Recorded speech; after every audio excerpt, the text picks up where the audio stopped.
प्रथम तहलका न्यूज। हिसार में आज यानी शुक्रवार को आम आदमी पार्टी के राज्यसभा सांसद सुशील गुप्ता ने प्रेस वार्ता का आयोजन किया। इस दौरान सांसद सुशील गुप्ता ने केंद्र और यूपी की सरकार पर निशाना साधा। केंद्र सरकार पर उन्होंने कृषि कानूनों को लेकर निशाना साधा।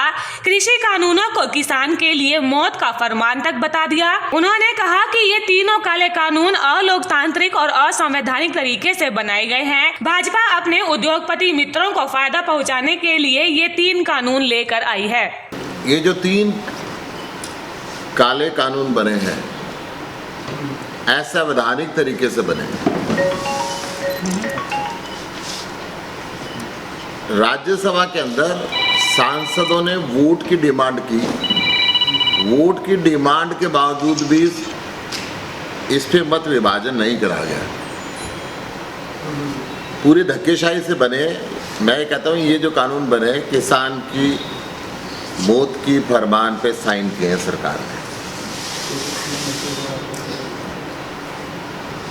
मैं आप लोगों के माध्यम से सरकार से पूछना भी चाहता हूँ कि अध्यादेश जब लाया जाता है, देश के अंदर किसी किस्म की इमरजेंसी होती है तो अध्यादेश आता है, संसद सत्र में नहीं होती।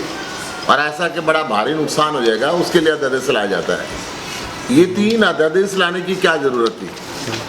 और अध्यादेश अगर आप ले आए, अध्यादेश का पहले दिन से पूरे देश में किसान विरोध कर रहे हैं, तो आपने किसानों से बात किए बिना इतनी जल्दबाजी में उसको कानून की शेप के अंदर संसद में क्यों लाए? और संसद के अंदर जब 17 के 17 विपक्षी दल इसका विरोध कर रहे थे और वोटिंग की मांग की जा रही थी, तो आपने बिना वोटिंग के अलोकतांत्रिक तरीके से इसको पास क्यों कराया?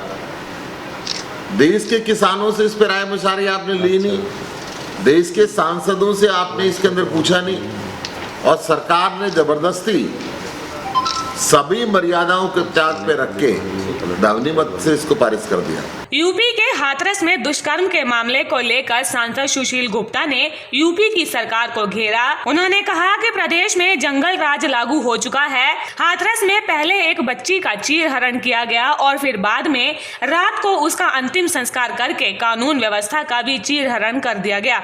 हाथरस की दलित बेटी मनीषा का पहले गैंगरेप हुआ। यूपी पुलिस ने इनकार किया गैंगरेप से। उसकी हड्डी तोड़ी गई, पोस्टमार्टम की रिपोर्ट आ गई, उसके गले की हड्डी भी तोड़ी गई। इतनी बार गला दबा के मारा गया। पुलिस ने अंतिम समय तक परिवार को उस बच्ची से नहीं मिलने दिया और रात के अंधेरे में रात को 3 बजे जाके उसका दाह संस्कार कर दिया। परिवार का एक भी आदमी साथ नहीं गया। पहले चीरहरण उस बच्ची का हुआ और फिर इस देश की कानून व्यवस्था का चीरहरण हुआ, क्योंकि ऐसा कोई कानून नहीं है कि परिवार को अंतिम दाह संस्कार के समय पे परिवार को वहां पे ना आने दिया जाए। और इसके साथ साथ हिंदू धर्म के अंदर तो रात्रि में मध्य रात्रि को दाह संस्कार होता ही नहीं, सूर्यास्त के बाद नहीं होता, दिन छिपने के बाद नहीं होता। तो उस बच्ची को वहां पे ले जाके दाह संस्कार किया गया।